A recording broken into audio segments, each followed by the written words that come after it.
Sebagian mulai berguguran. Karena mungkin niat yang kurang kuat. Tekad yang kurang bulat. Kecintaan kepada dunia yang mungkin masih menghantui.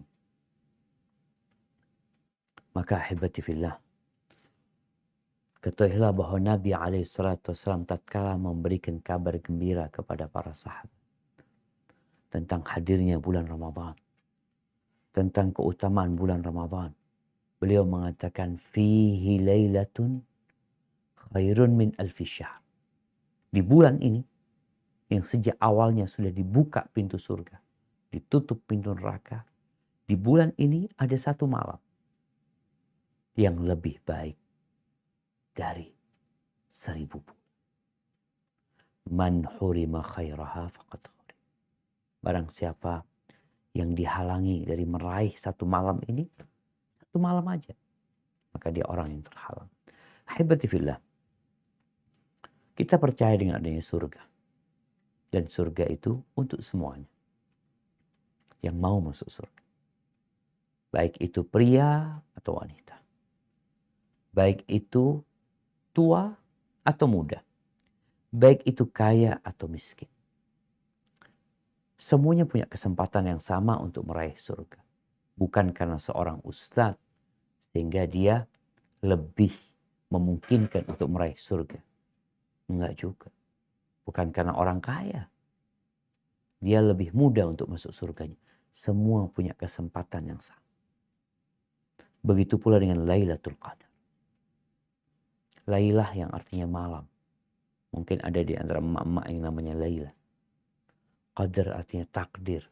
Ketentuan Allah atau kemuliaan. Lailatul Qadar ini yang lebih baik dari 1000 bulan juga untuk segala umur. Untuk laki-laki dan wanita. Jangan berpikir bahwa laki-laki lebih dapat meraih Lailatul Qadar daripada wanita. Ahibati fillah. Disinilah bedanya apa yang Allah sediakan dengan yang manusia sediakan. Kadangkala kita belanja ke sebuah mall, ada door prize, ada hadiah yang akan diberikan. Untuk berapa orang? Ada mobil BMW, ada moge, macam-macam dihadiahkan. Pertanyaannya, berapa orang yang dapat meraih BMW? Moge itu. Sedangkan yang mengunjungi mall ini, anggap 1000 orang. Berapa orang? Ternyata mobilnya cuma satu. Mogenya cuma satu. Diperebutkan 1000 orang. Jadi kesempatan untuk mendapatkannya itu 0%.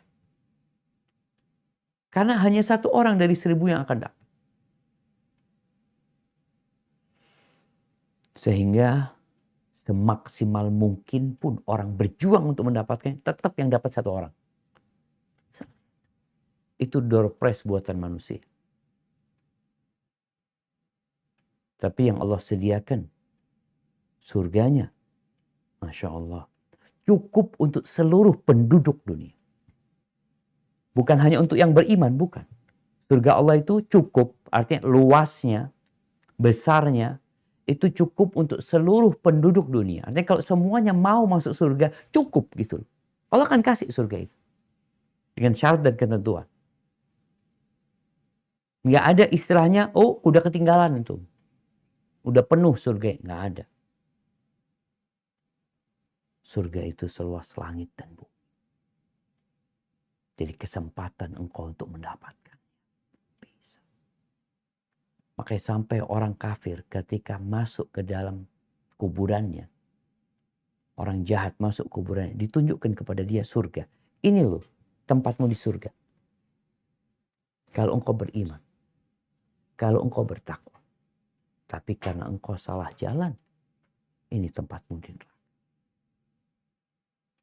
Jadi buat orang kafir pun ada tempatnya sebenarnya di surga. Kalau dia beriman. Nggak seperti tadi BMW yang cuma satu. Dari 1.000 orang satu. Kadang-kadang ada hadiah yang akan diberikan. Ya, penduduk Indonesia ini 270 juta. Kalau presiden hendak memberikan hadiah, umpamanya ada hadiah presiden atau apa. Untuk berapa orang yang akan mendapatkan? Tapi sekali lagi, surga itu cukup untuk semuanya. Semuanya punya kesempatan yang sama. Begitu pula dengan Lailatul Qadar. Ahibati fillah. Allah berfirman di surat An-Nahl ayat 97.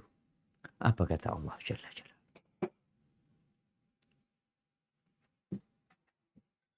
A'udzu billahi minasyaitonir rajim. Bismillahirrahmanirrahim. Man 'amila sholihan min dzakarin aw untha wa huwa mu'minun falannuhyiyannahu hayatan thayyibah walanajziyannahum ajrahum bi ahsani ma kanu ya'malun.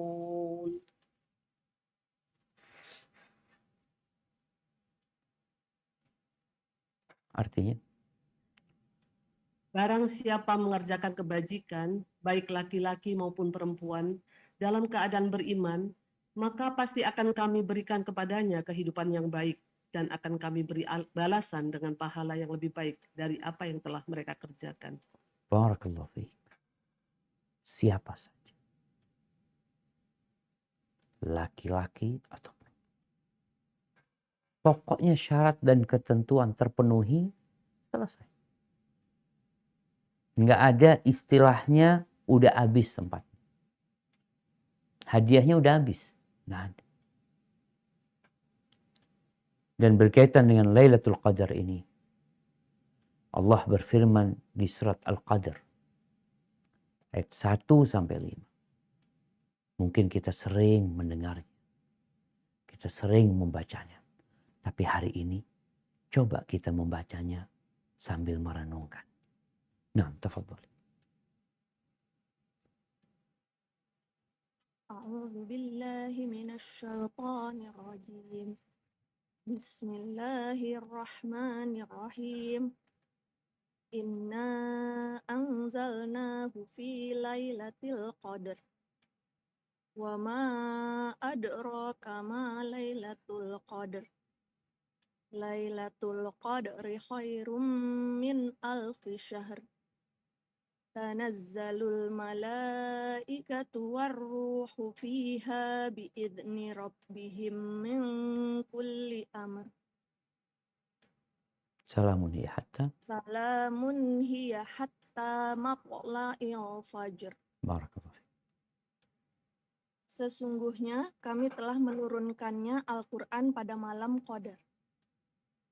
Dan tahukah kamu apakah malam kemuliaan itu? Malam kemuliaan itu lebih baik daripada 1000 bulan.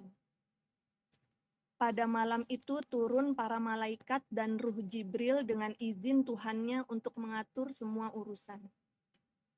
Sejahteralah malam itu sampai terbit fajar. Barakallahu fiik. Subhanallah. Itu malam Lailatul Qadar. Dalam hadis riwayat Imam Bukhari dan Muslim, Rasulullah sallallahu alaihi wasallam mengatakan man ini siapa? Kata-kata umum siapa? Mau orang Indonesia, mau orang Afrika, mau orang Amerika. Man qama lailatul qadri imanan wa ihtisaban ghufira lahu ma taqaddama min dhanbi. Barang siapa yang sholat di malam Al-Qadar, imanan wahtisaban, karena beriman dan karena berharap pahala, maka akan diampuni dosa-dosa dia yang lalu. Bagaimana sekarang seorang muslimah meraih Lailatul Qadar. Ya sama aja dengan para laki-laki. Hanya dalam kondisi-kondisi tertentu yang mungkin berbeda. Secara umum sama. Gimana caranya perempuan mendapatkan surga Allah? Sama aja. Bagaimana laki-laki mencari surga. Tapi ternyata ada memang perkara-perkara yang khusus buat wanita.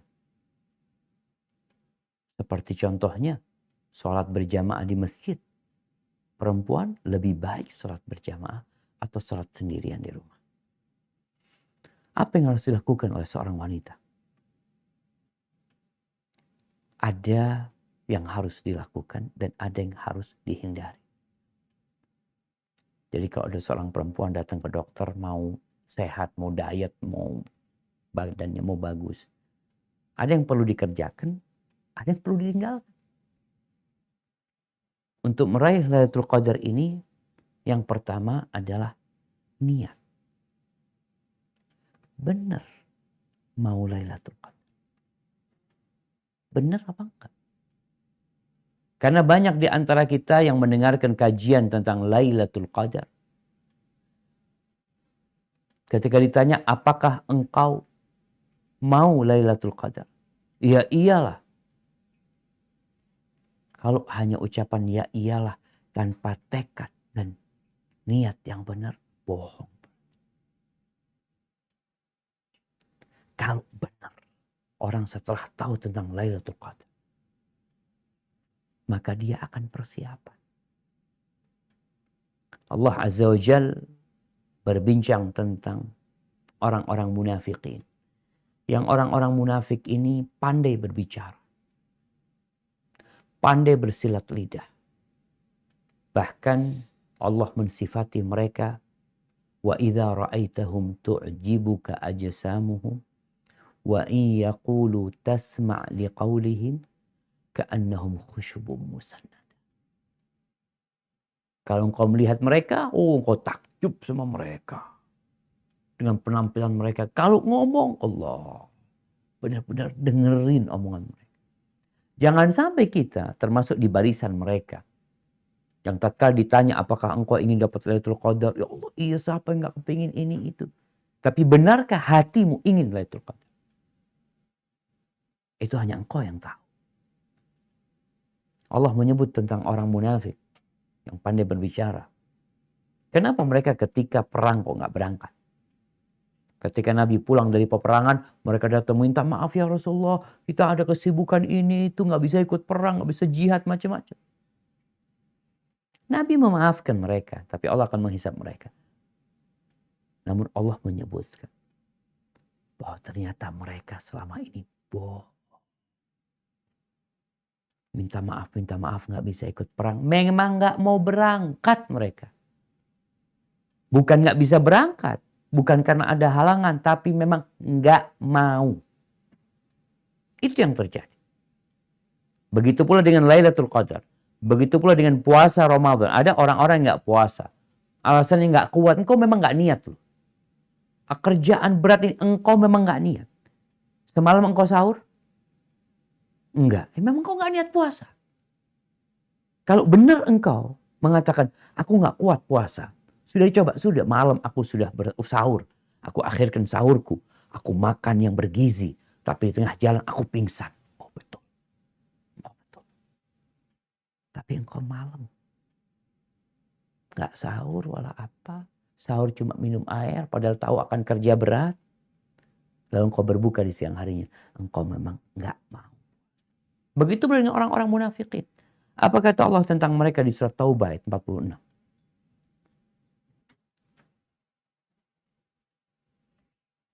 A'udzu billahi minasyaitonir rajim.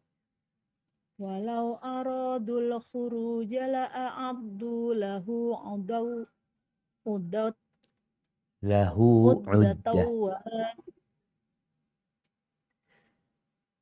Walau aradul khuruja la'addu lahu uddatan walakin karihallah walakin karihallahum bi'athahum fathabbatahum wa qila q'udu ma'al qa'idin. Dan jika mereka mau berangkat, niscaya mereka menyiapkan persiapan untuk keberangkatan itu. Tetapi Allah tidak menyukai keberangkatan mereka, maka Dia melemahkan keinginan mereka. Dan dikatakan kepada mereka, tinggallah kamu bersama orang-orang yang tinggal. Na'udzubillah min dzalik. Jadi awalnya dari mereka yang nggak mau. Lalu Allah bikin mereka lemah sekali sebagai hukuman atas apa yang ada di hati mereka. Baik, ini awal mula kita berbincang tentang bagaimana muslimah menggapai Lailatul Qadar. Niatnya benerin. Sejak kapan? Sejak sekarang. Makanya kalau dikatakan apakah kajian tentang Lailatul Qadar di tanggal 9 Ramadan ini terlalu dini, Ustaz? Enggak. Ini sebagai bentuk kita benar-benar sedang berusaha mencari Lailatul Qadar. Kita cari tahu kapan. Insya Allah semua tahu. Taharraw Lailatul Qadar fil ashr awakhir min Ramadan. Suruh cari di 10 hari akhir Ramadan. Alhamdulillah. Kita udah tahu tempatnya. Waktunya juga. Tinggal apa yang harus kita lakukan. Sebagaimana tatkala kita hendak masuk Ramadan, kita berdoa mengatakan, Allahumma ballighna Ramadan. Ya Allah, sampaikan kami ke bulan Ramadan. Kita mohon kepada Allah semoga kita masuk bulan Ramadan dalam kondisi sehat walafiat. Kita bisa beribadah di bulan Ramadan ini. Melaksanakan ibadah puasa. Bangun di malam harinya. Bisa menjaga diri dari yang membatalkan puasa. Dan menghilangkan pahala puasa. Tuh, salafus soleh. 6 bulan sebelum Ramadan sudah doanya Allahumma ballighna. Sekarang kita sudah sampai Ramadan. Benar engkau kepingin Lailatul Qadar. Minta sama Allah. Kita udah punya persiapan. Apa persiapannya? 10 hari terakhir. Pelan-pelan nih kita. Terus beramal soleh. Nanti 10 hari terakhir kita punya bekal yang cukup untuk berlari kencang. Mencari malam yang lebih baik dari 1000 bulan. Tentunya dengan memohon kepada Allah doa. Mulai sisipkan doa. Memohon supaya kita dikasih Lailatul Qadar. Bisa ibadah di malam. Baik, ketika masuk 10 hari terakhir. Mulai nih kita harus berubah. Rasulullah SAW iktikaf. Anda tidak akan bicara iktikaf karena memang mungkin banyak perempuan yang susah untuk iktikaf. Istri Anda tanya sama Anda, Bang, Anda kepingin iktikaf. Anda ngomong kalau anti iktikaf siapa yang ngurusin anak-anak? Anaknya kecil-kecil. Terus kapan kita iktikaf? Ya kalau perempuan mungkin iktikafnya nanti ketika anak-anak sudah besar, udah bisa ditinggal, bisa iktikaf. Kan masih lama. Niat. Sekarang. Nanti insya Allah. Ketika anak-anakku besar. Ketika anak-anak itu sudah nikah. Udah dibawa sama suaminya. Atau pergi bersama istrinya. Aku bisa iktikaf sama suamiku. Maka kadang-kadang orang lihat istri Nabi iktikaf. Iya, istri Nabi gak punya anak. Aisyah gak punya anak. Bisa iktikaf. Kemudian Hafsah sama gak punya anak. Jadi keterbatasan itu jangan menghalangi kita untuk meraih Lailatul Qadar. Karena gak harus iktikaf. Tapi niatkan. Suatu saat ketika aku mampu iktikaf, aku akan iktikaf. Ketika anak-anak bisa dititipkan, silahkan gak apa-apa, ada yang mau dititipin. Seperti yang berangkat haji, kan ditinggal anaknya. Dia berangkat haji sama suaminya. Kalau bisa seperti itu, silahkan. Tapi kalau enggak harus iktikaf. Ketika masuk 10 hari terakhir, ya harus ada perubahan. Mulai persiapan malam itu dari fajar. Ketika engkau sholat subuh, jangan lupa qobliyah subuh. Mulai benar nih. Nih malam ini nanti malam 21. Qobliyah subuhnya benerin. Kemudian sholat subuh. Setelah sholat subuh zikir. zikir setelah subuh. Minta sama Allah SWT. Lanjutkan dengan zikir pagi. Di antara zikir pagi itu ada bacaan La ilaha illallah wahdahu la syarika lah lahul mulku wa lahul hamdu wa huwa ala kulli syai'in qadir. Baca. Berapa kali? 100 kali. 105 kali. 110. 200 kali. Baca. Sambil diresapin engkau sedang mentauhidkan Allah kembali. Engkau sedang memuji Sang Pencipta dengan pujian yang paling dicintai. Sebaik-baiknya zikir itulah la ilaha illallah. Sebaik-baiknya yang diucapkan oleh orang-orang ketika di Padang Arafah. Yang dibaca oleh Nabi Muhammad SAW dan nabi-nabi sebelumnya. Apa? La ilaha illallah. Wahdahu la syarika. Lahul mulku wa lahul hamdu wa huwa ala kulli syai'in qadir. Ustaz sedang datang bulan. Nggak apa-apa. Sholatnya yang kagak. Zikirnya tetap. Kembali nggak perlu jadi penghalang datang bulan ini. Nggak perlu jadi penghalang untuk meraih Lailatul Qadar. Jangan gara-gara datang bulan akhirnya down. Merasa nggak bisa dapat Lailatul Qadar. Memang amalan terindah di malam itu adalah sholat malam. Tapi ketika tidak bisa, yang wajib aja kita tinggalin. Allah tahu yang wajib anak tinggalin karena nggak boleh. Tapi anak akan berjuang mencari Lailatul Qadar. Baca la ilaha illallah. Wahdahu la syarikalah. Lahul mulku wa lahul hamdu wa huwa ala kulli syai'in qadir. Yang baca itu 100 kali. Kana lahu idru asyriq. Dia seakan-akan membebaskan 10 budak. Allahu Akbar. Ini bukan hanya di Lailatul Qadar sebenarnya jamaah. Full sepanjang tahun. Tapi kita bicara persiapan tadi untuk dapat Lailatul Qadar. Wa kutibat lahu mi'atu hasanah. 100 kebaikan dituliskan. 100 dosa dihapuskan. Wa kanat lahu hirzan minasyaitan. Allah akan jaga dia dari syaitan. Hari itu full sampai sore hari. Ketika sore hari baca lagi nanti. Akan dijaga sampai pagi.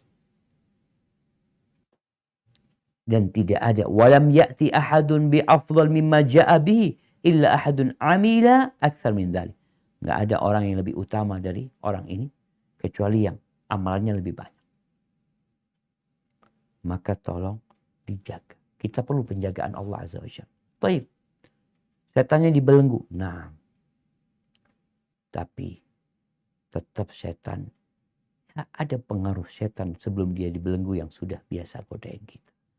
Ada nafsu kita yang membuat kita kadang-kala malas beribadah. Ada banyak godaan-godaan yang membuat kita nggak jadi meraih Lailatul Qadar. Mulai pagi kita siapkan. Malam ini saling mengingatkan. Sama anak-anak, sama suaminya katakan, Bang, malam 21 malam ini. Jangan lupa, Pak. Bukan karena malam 21, tapi persiapan untuk meraih Lailatul Qadar. Kemudian bersedekah. Kita tahu keutamaan sedekah. Dianjurkan full Ramadan kita bersedekah. Bahkan Nabi SAW mengatakan man fattara sha'iman falahu mithlu ajri. Barang siapa memberikan buka kepada orang yang berpuasa, dia dapat pahala seperti yang puasa. Allahu Akbar. Ini kesempatan kita untuk mendapatkan fadilah sedekah, fadilah berbagi. Selain kita ngasih berbuka, yang lain yang kita kerjakan. Dari sedekah-sedekah yang bisa kita berbuat. Punya sedekah tersembunyi-sembunyi yang nggak ketahui orang. Kenapa Ustaz? Kata Nabi SAW. Was-sadaqatu burhan. Sedekah itu bukti. Yang membuktikan engkau beriman. Berani mengeluarkan sedikit hartanya atau banyak hartanya. Itu bukti engkau beriman. Dan sekarang kita sedang mau meraih malam Lailatul Qadar. Yang sebagian ulama menjelaskan bahwa di malam Lailatul Qadar itu Itu bukan hanya sholat malamnya, semua amal soleh. Semuanya.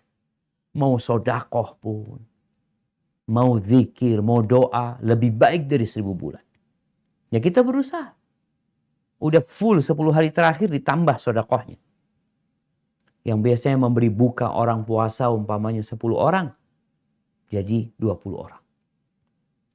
Ustaz, anak repot masak. Alhamdulillah sekarang ini ada kemudahan. Allah benar-benar buka kesempatan untuk berbuat amal soleh. Tinggal klik transfer. Selesai. Sampaikan ke panitia, titip ya buat 10 hari akhir Ramadan. Atau titip ya buat yang iktikaf. Tolong bikinkan makanan buat mereka. Titip ya buat sahurnya mereka. Ada kesempatan. Ini kita benar-benar mau Lailatul Qadar. Kita mempersiapkan diri. Hati kita dipersiapkan. Karena kalau hati itu baik, semuanya jadi baik. Kemudian berdoa seharian. Orang yang puasa, kata Nabi SAW, "Lis-shaimi da'watun mustajabah." Orang yang puasa itu punya doa yang mustajab. Sepanjang hari. Maka udah tahu, kepingin Lailatul Qadar, minta sama Allah sepanjang hari. Nah, maksa. Gimana nggak maksa kita minta malam yang lebih baik dari 1000 bulan? Kita aja kadang kala kepingin mobil, kepingin rumah, kepingin utangnya lunas, nangis kita. Masa minta Lailatul Qadar kita nggak nangis-nangis? Kita nggak sungguh-sungguh? Ini belum malamnya, masih siangnya kita berusaha untuk sudah mulai memohon. Karena doa yang mustajab itu buat orang yang puasa ketika dia sedang berpuasa. Kemudian yang sunnah-sunnah dikerjakan semangat setelah yang wajib. Kalau dari pagi tadi ada sholat duha. Kalau bisa dari antara subuh sampai matahari terbit berzikir mengingat Allah. Yang biasanya pulang ke rumah, yang di masjid umpamanya nggak pulang. Yang biasanya di rumah sibuk ngurusin macam-macam, tidur nggak tidur. Habis subuh duduk zikir. Ustaz yang nggak sholat ya duduk berzikir juga. Nggak ada masalah dia zikir pagi dan petang. Yang perempuan sholat di rumah nggak di masjid subuhnya zikir sampai matahari terbit.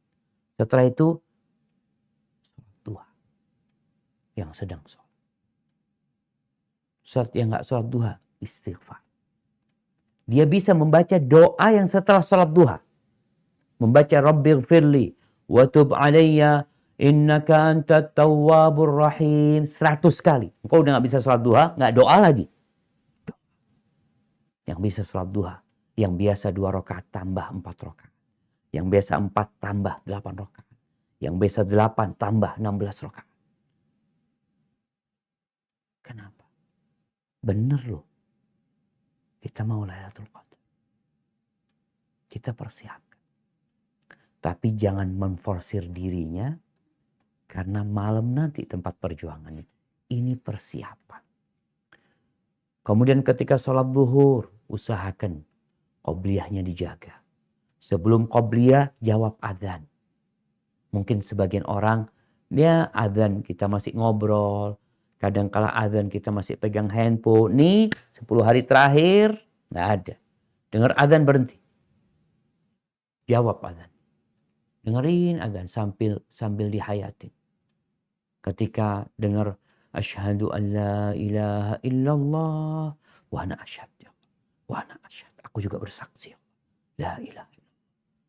Selesai itu kita mengatakan raditu billahi rabba wa bil islami dina wa bi Muhammadin sallallahu alaihi wasallam nabiyya wa rasul. Selesai adzan kita selawat. Kita baca doa Allahumma rabba hadhihi ad-da'wati at-tammah was-salatil qa'imah ati Muhammadanil wasilatul fadilah wab'athu maqaman mahmudan alladhi wa'adtah. Ustaz, tapi ana datang bulan. Nggak ada urusan datang bulan, nggak. Bukan sholatnya, jawab adzannya. Sehingga menunjukkan engkau benar-benar berharap sama Allah. Yang sholat, jangan lupa. Sholatnya tambah sholat sunnah setelah wudhu. tambah sholat qobliyahnya. Kemudian setelah itu baru sholat duhur. Setelah sholat duhur, usahakan sholat ba'diyah. Setelah itu tidur. Tidur ini bisa sebelum duhurnya, bisa setelah duhur. Persiapan berbuka ya Allah, emak-emak ini. Kadang-kala ini kalau kita bicara ada banyak yang menghalangi emak-emak untuk dapat Lailatul Qadar. Bukan karena alasan datang bulan, tapi persiapan Idul Fitri. Persiapan untuk berbuka. Persiapan untuk sahur. Persiapan, ya. Tapi jangan sampai menghalangimu dari meraih Lailatul Qadar. Walhamdulillah sekarang ya, bagi orang-orang yang mampu, punya kulkas. Ada kulkas di rumahnya, ada microwave di rumahnya, dia tinggal frozen, masukkan microwave, selesai. Apalagi kalau kita mau bukanya 10 hari terakhir, Anda mau buka sudah nggak repot-repot kurma. Sehingga istirahat, perlu istirahat. Perlu tidur yang cukup di siang hari. Untuk menghidupkan malam. Masuk waktu asar, alhamdulillah. Sama seperti zuhur tadi. Ada jawab adzan. Ada qobliyah. Ada, walaupun bukan qobliyah yang muakkadah ya. Setelah sholat asar, jangan lupa berzikir. Setelah berzikir full, zikir petang. Mulai. Untuk urusan berbuka, udah jangan terlalu dipikirkan. 10 hari terakhir beda sama 10 pertama. Beda sama 10 pertengahan. Bukan malah 10 hari terakhir makannya lebih enak-enak. Enggak. Makannya lebih bergizi. Enggak masalah. Karena untuk kekuatan. Doa sebelum berbuka. Kemudian ketika berbuka, jangan memenuhi perut. Engkau lihat malam ini aku akan berjuang. Nabi SAW tidak pernah memenuhi perut. Beliau cukup memakan akalat yukim Nabi Sulba. Beberapa suap makanan yang membuat punggungnya tegak. Yang membuat punggungnya tegak.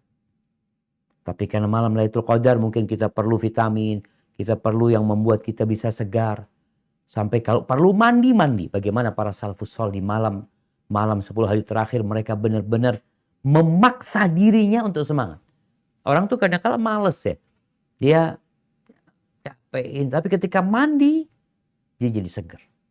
Kalau perlu mandi-mandi. Tapi yang jelas ketika berbuka sudah disiapkan. Aku mau berbuka apa malam ini? Oh, aku perlu minuman ini. Ini minuman yang Masya Allah ya. Yang membuat kita semakin segar. Ada vitamin kayak atau apa.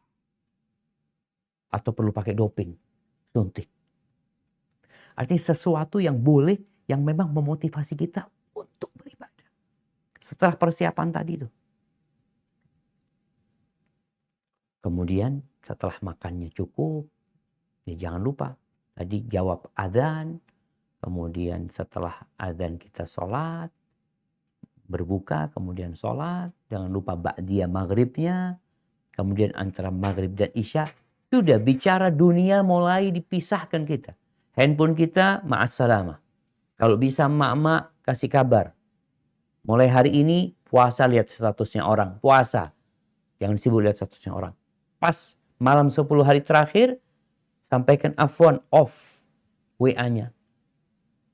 Yang memang penting telepon anak. Mohon maaf.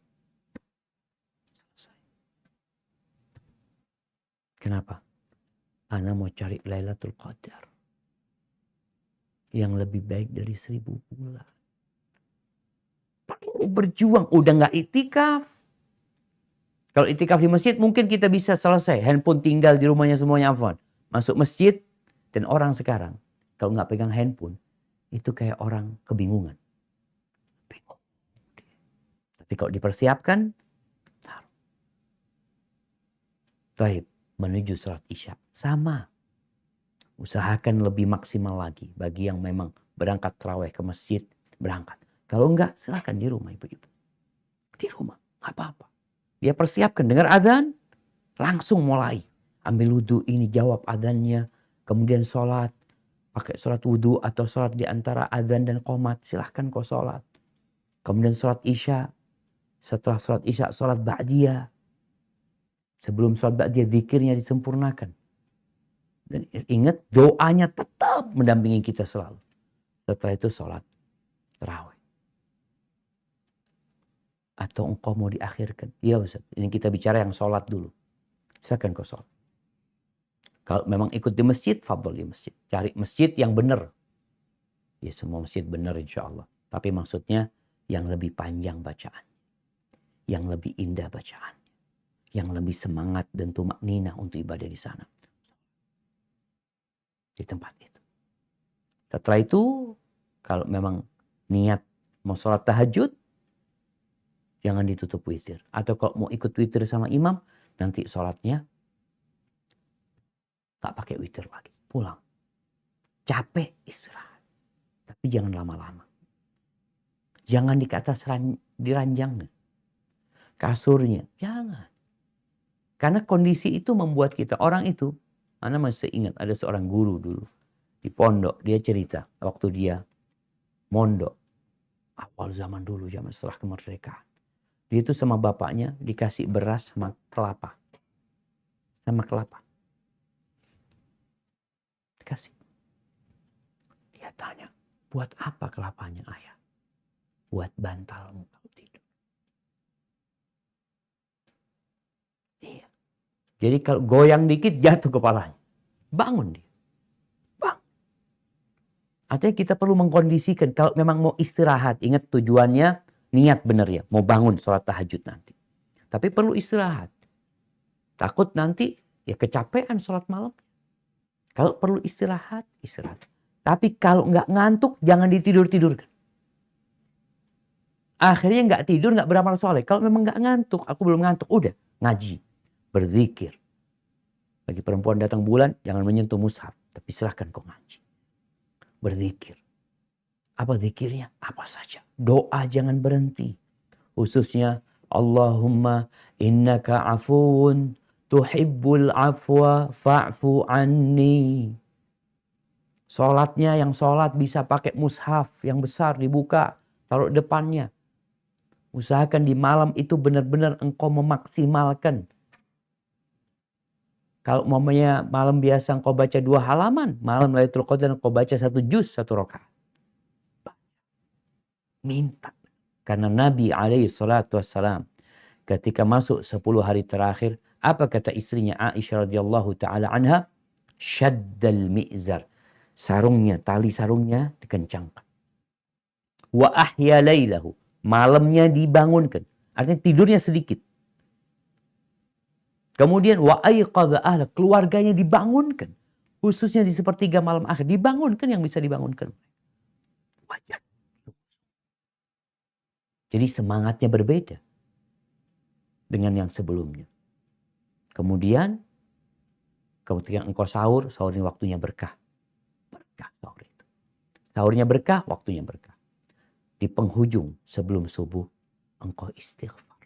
Setelah minta sama Allah ya, berjuang. Karena jangan sampai engkau ujub.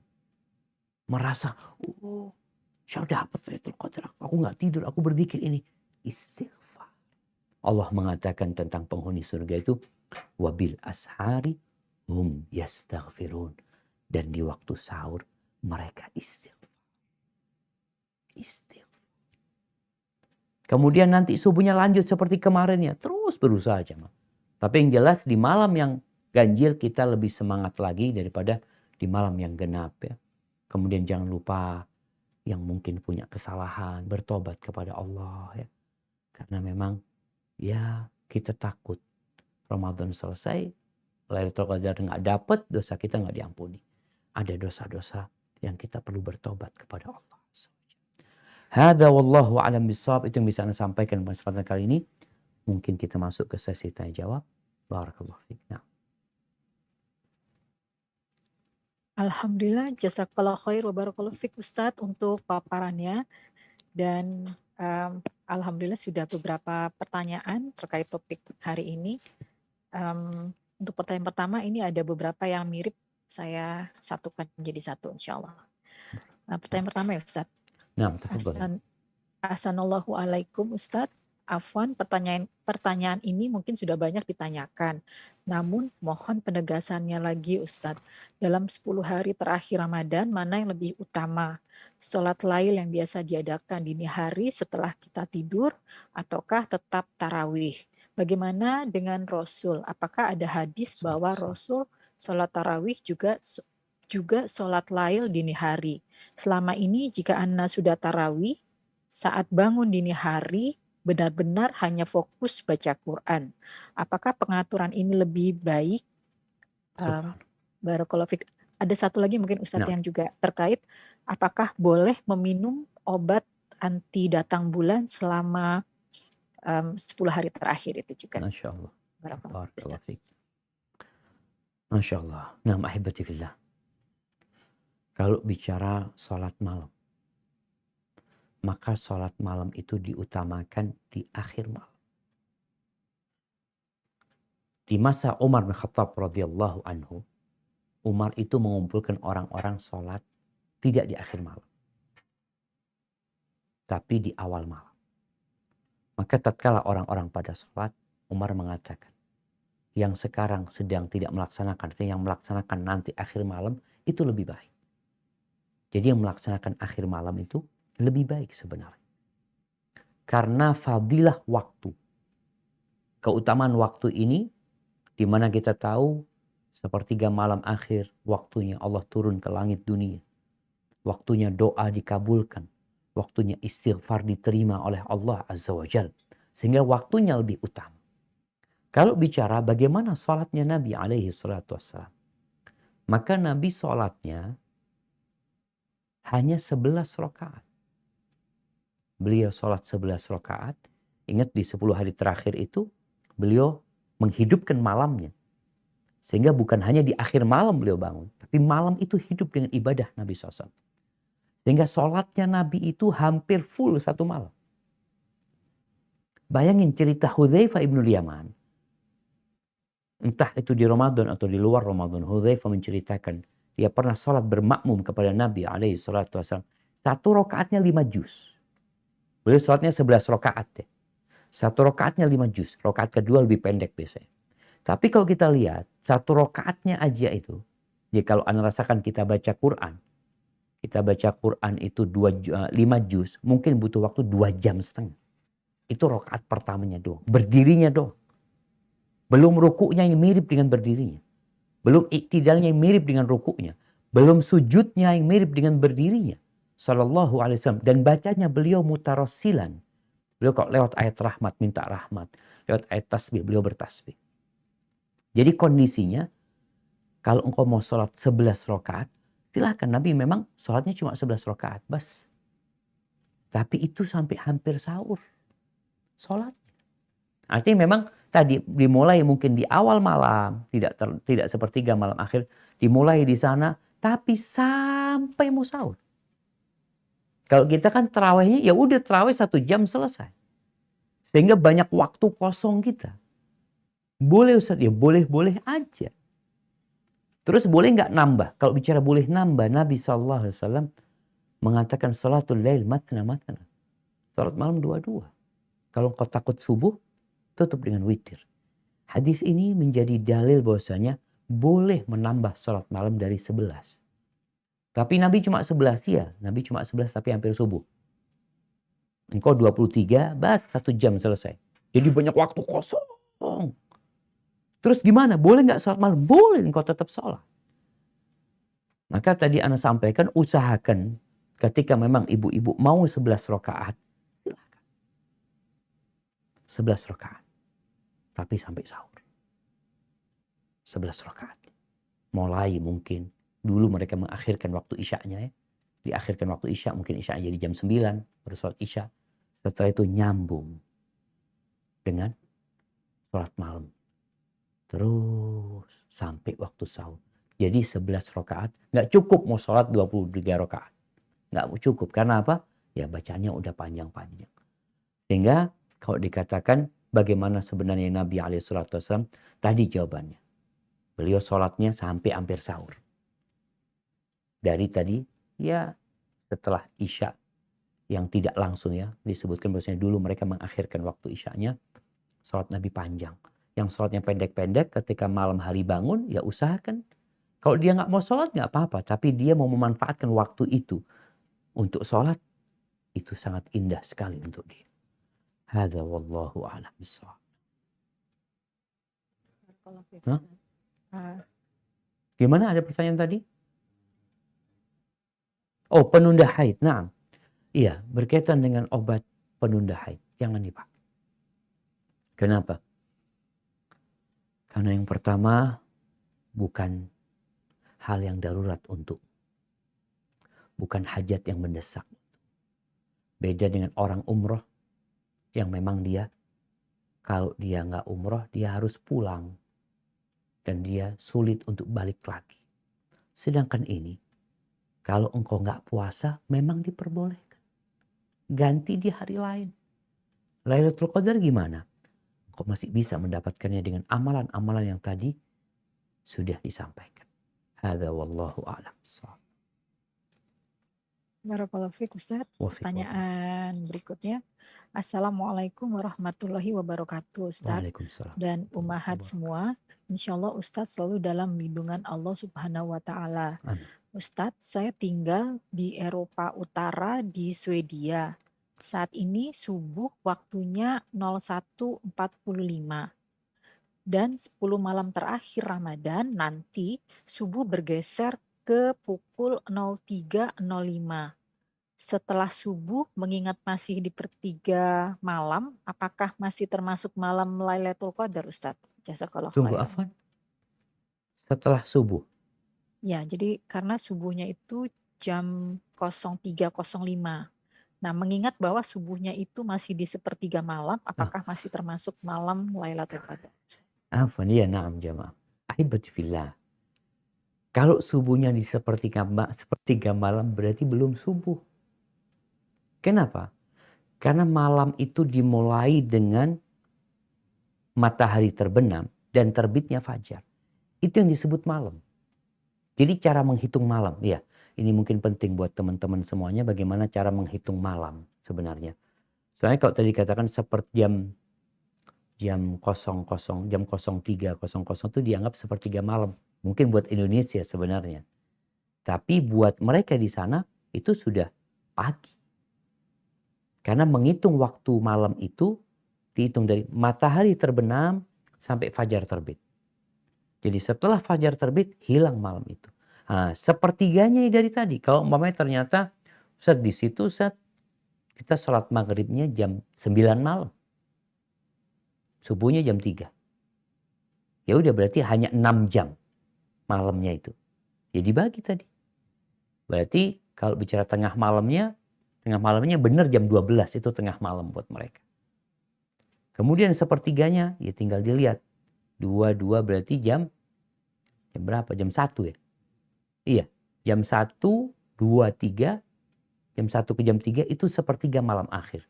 Sepertiga malam pertama jam 9 sampai jam 11, sepertiga malam pertengahan itu jam 11 sampai jam 1, jam 1 sampai jam 3 itu sepertiga malam akhir. Jadi seperti itu cara menghitung malamnya. Hadza wallahu a'lam bishawab. Atau ada yang salah mungkin dari jawaban Ana? Apa sesuai dengan pertanyaan tadi? Ana Betul, Ustaz. Insya Allah seperti itu. Jadi karena insya Allah sih sesuai, Ustaz. Ya, Masya Allah. Barakallahu fiik. Pertanyaan berikutnya, Ustaz. Assalamualaikum, Ustaz. Saya termasuk baru mendalami agama meski terlahir Islam puluhan tahun. Puasa secara benar baru tahun lalu. Alhamdulillah sejak COVID menemukan kajian online termasuk kajian Ustadz. Jadi maaf jika pertanyaan saya masih umum. Ustadz, afwan, apa maksudnya setan dibelenggu selama Ramadan? Kenapa saya masih sering merasa ujub, marah, dan sifat yang rasanya hanya menjadi godaan setan? Apakah berarti saya sebenarnya memang bukan orang baik ataukah karena dosa-dosa saya sebelumnya yang menumpuk? Dan apa ciri bahwa kita mendapat malam Lailatul Qadar? Mohon pencerahannya, Ustaz. Masya Allah. Barakallahu fiik. Barakallahu fiik. Alhamdulillah jemaah.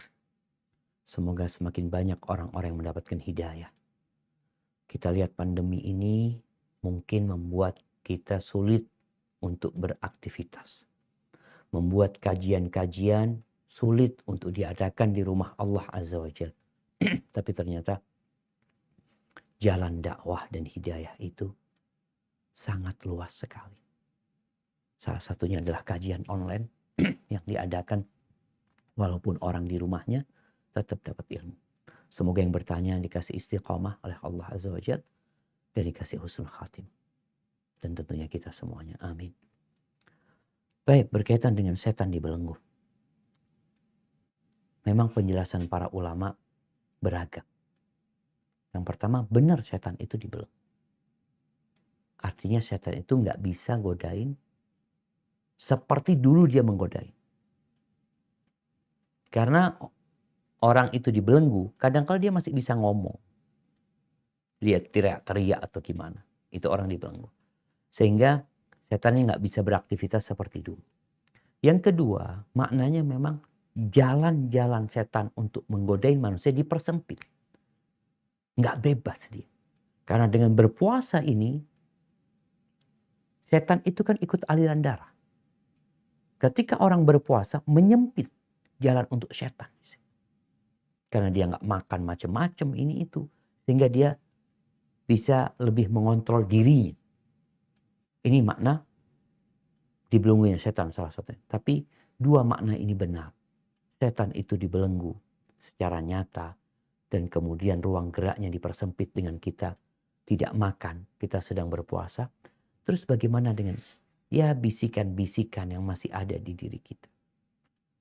Perasaan-perasaan. Ahibatifillah. Setan itu 11 bulan. 11 bulan. Dia bebas bergerak. Di Ramadan aja dia ditahan. Ini contoh. Kadangkala ada dua orang. Yang satu jahat. Yang satu dipengaruhi sama yang jahat ini. Kemudian yang jahat dipenjara. Apakah yang satu akan jadi orang baik? Insya Allah.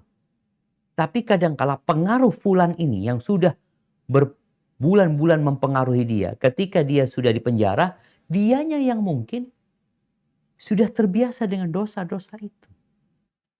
Maka kesempatan ini untuk tidak lagi sibuk, ini gara-gara setan.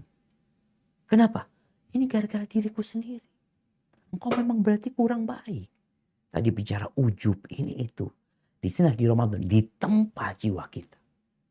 Kita semakin tahu siapa kita. Dalam kondisi setan dibelenggu ternyata kita masih terus berbuat dosa. Na'udzubillah min dzalik. Maka kesempatan buat kita di bulan Ramadan untuk beristighfar, bertobat kepada Allah. Karena memang hati ini kalau ada satu dosa akan ada noktah hitam di hati. Setan mungkin yang godain dulu. Ada noktah hitam. Terus noktah hitam itu. Kalau kita bertobat akan bersih. Tapi kalau enggak akan jadi tumpukan. Sehingga sulit untuk menerima kebaikan. Caranya dibersihkan tuh hati. Dengan istighfar. Memohon ampun kepada Allah Azza wa Jalla. Dengan memperbanyak taubat kepada Allah. Baca Rabbighfirli wa tub alayya. Innaka antat tawwabur rahim. Menghindari tempat-tempat kemaksiatan. Tadi kalau bicara kita anak gara-gara handphone ini banyak dosa dengan handphonenya dikurangin. Dengan harapan Allah Azza wa Jal benar-benar membimbing kita untuk jadi lebih baik. Dan sampai kepada tingkatan takwa. Kalau ditanya apa ciri-ciri orang yang dapat Lailatul Qadar.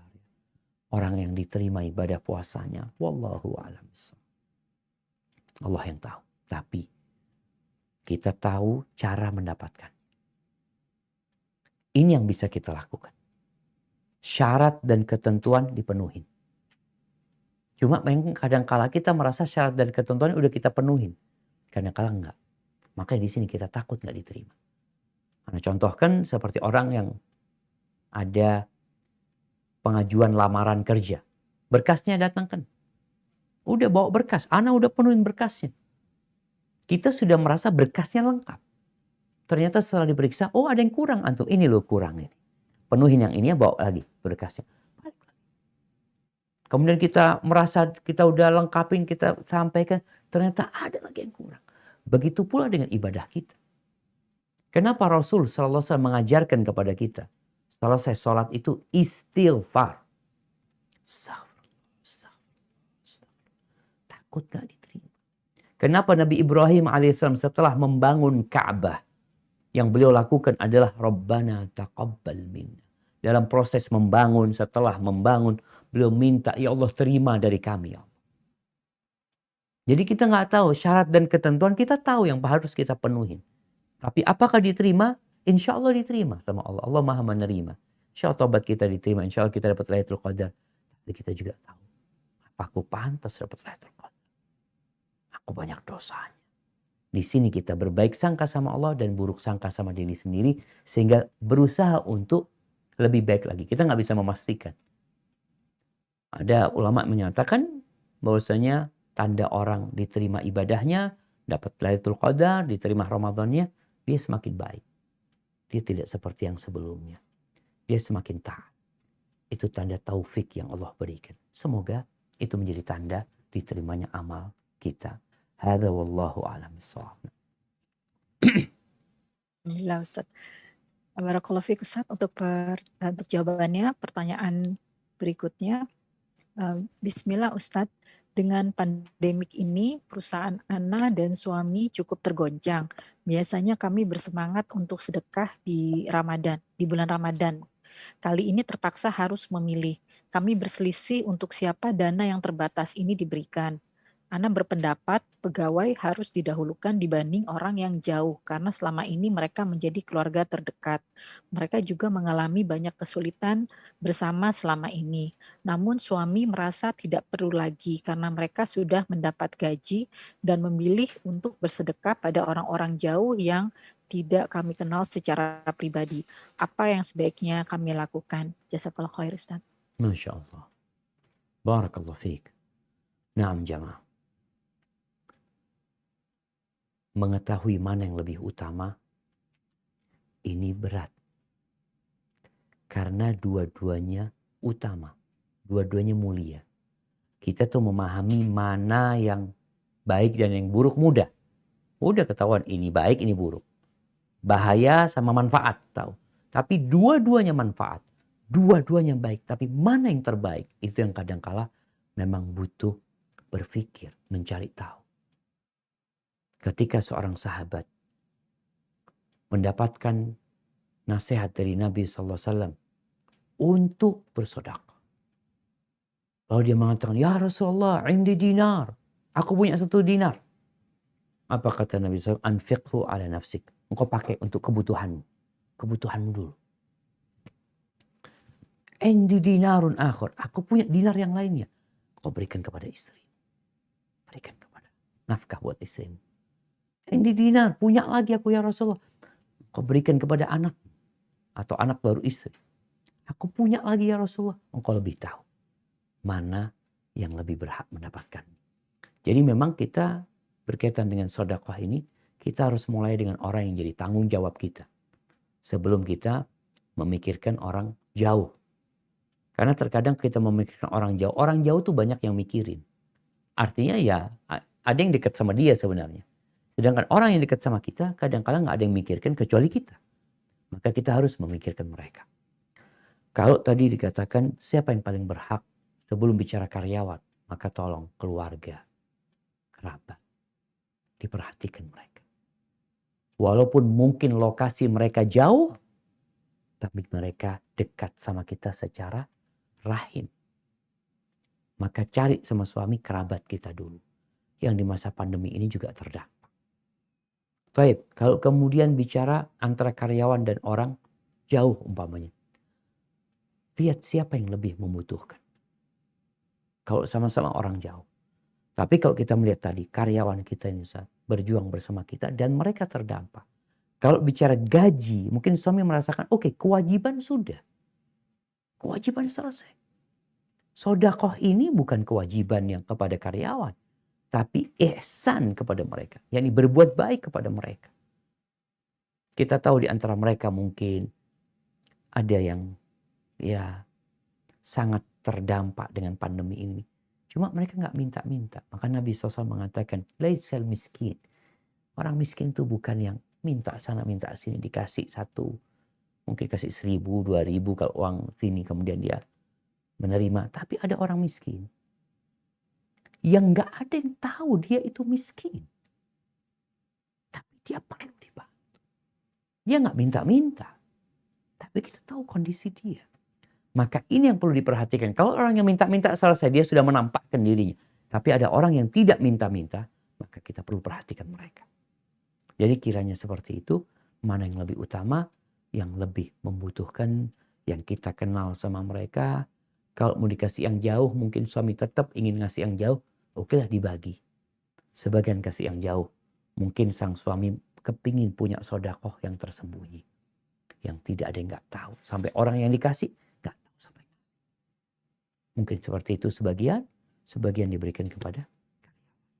Tapi jangan lupa sama kerabat kita dulu ya. Hadza wallahu a'lam bissawab.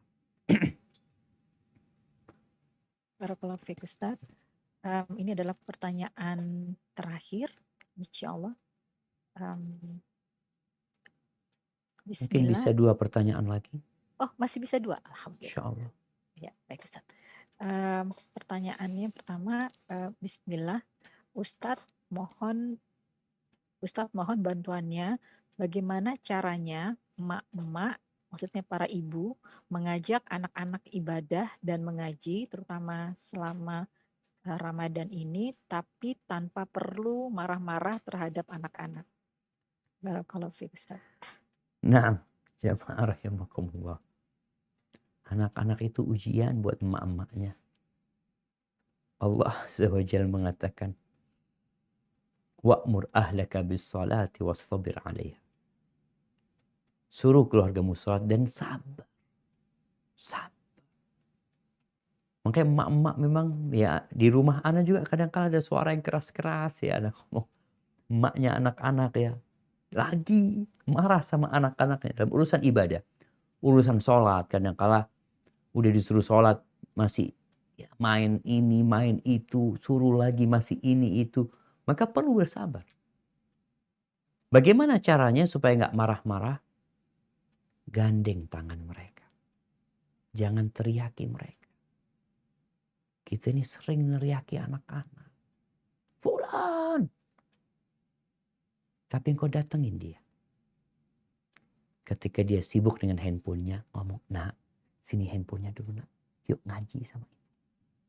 Bawa. Ketika dia lihat sama kegiatannya, nak nanti yuk bismillah berangkat. Bawa dia.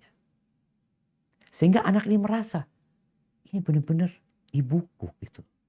Yang sedang ingin kebaikan buat aku. Tapi kalau marah-marah, anak-anak tuh sampai malas sama ibunya sendiri.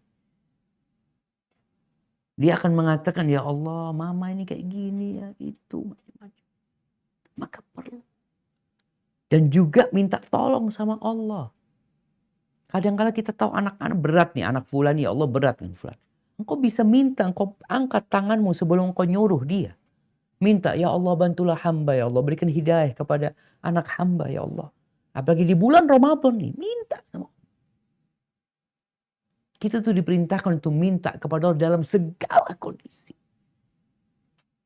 Jangan engkau berpikir dengan teriakanmu yang keras, anak-anak akan dengar.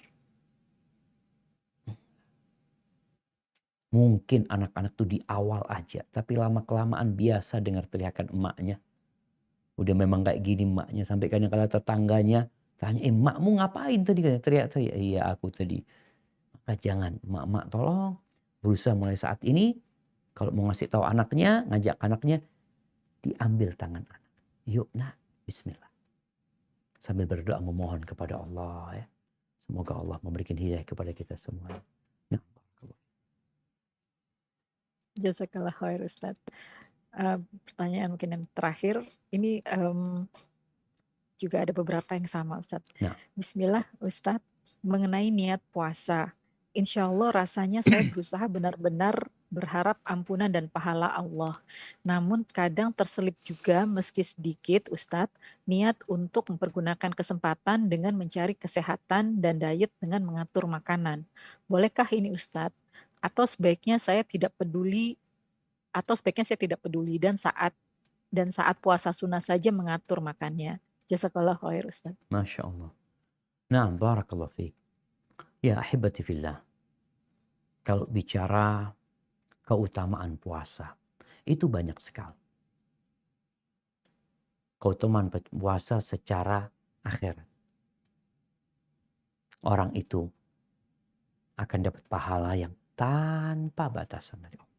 Ingat dengan firman Allah dalam hadits qudsi, as-saumuli wa ana adzibi. Puasa itu milik aku, kata Allah. Aku yang akan kasih pahala. Ini Ramadan dan luar Ramadan. Bicara tentang fadilah puasa, man shoma yauman fi sabilillah. Yang puasa 1 hari di jalan Allah, maka Allah akan jauhkan wajahnya dari api neraka sejauh 70 tahun. Kita akan melewati neraka. Kita akan melewati sirat yang berada di atas neraka jahanam. Dan puasa akan menyelamatkan aku, insyaallah. Ini fadilah yang perlu ada di benak kita tatkala kita puasa. Kita kepingin itu. Bagaimana katakan as-saumu junnah minan nar. Puasa itu perisai dari api neraka. Kita tahu semua akan melewati sirat dan api serta ya pengait-pengait neraka itu akan narikin orang-orang untuk jatuh ke bawah neraka.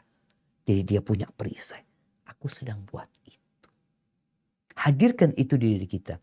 Kalau bicara manfaat kesehatan, engkau nggak niat, dapat itu. Kalau dikatakan sekalian aku kepingin sehat ya itu, silahkan nggak apa-apa. Karena itu nggak perlu diniatkan. Dan ngatur pola makan ketika Ramadan, ya kita harus ngatur. Nggak ada masalah, jadi nggak bertentangan. Tapi bukan diniatkan. Artinya bukan tujuannya itu. Niatnya tadi imanan wahtisaban. Ingat ihtisaban itu mencari pahala. Dan pahala puasa tadi disebutkan. Ada banyak. Lain lagi pahala yang bau mulutnya. Orang yang puasa itu lebih baik dari rihil misik. Bagaimana orang puasa punya kebahagiaan tatkala berbuka, tatkala berjumpa dengan Allah Azza wa Jalla. Itu yang jadi kita niatkan. Imanan wahtisaban. Bicara kesehatan, ikut walaupun kau nggak niat. Kalau sekalian ngatur makan, oh silahkan, nggak ada masalah kau atur makan. Karena itu sebenarnya sesuatu yang ikut ya, walaupun tidak diniatkan, insya Allah ikut. Jadi ibu-ibu nggak usah takut gitu. Bicara sehat, bicara diet, puasa ini, itu akan dia dapatkan tanpa dia niatkan. Adapun berkaitan dengan mengatur makanan, sangat penting seperti tadi yang kita sebutkan, Nabi SAW tidak pernah memenuhi perutnya. Beliau mengatur makan. Kita juga perlu mengatur makan kita. Hadza wallahu a'lam bishawab. Kurang lebihnya mohon maaf jemaah. Semoga Allah Jalla Jalaluh memberikan kepada kita Lailatul Qadar. Kita bisa bangun di dalamnya, kita bisa beribadah di dalamnya, dan diampuni dosa-dosa kita. Kurang lebihnya mohon maaf. Yang benar dari Allah, yang salah dari diri ana pribadi. Subhanakallahumma bihamdika. Asyhadu an la ilaha illa anta astaghfiruka wa atubu ilaik. Ana kembalikan ke pembawa acara. Jazakillah khairan. Alhamdulillahirrabbilalamin. Masya Allah, sekali lagi jazakallah khair wa barakallahu fiik Ustadz untuk waktu dan ilmu yang telah diberikan pada kami. Insya Allah kami bisa menjalankan ilmu dari kajian hari ini dan kita semua termasuk golongan yang beruntung diizinkan Allah Subhanahu wa Ta'ala untuk meraih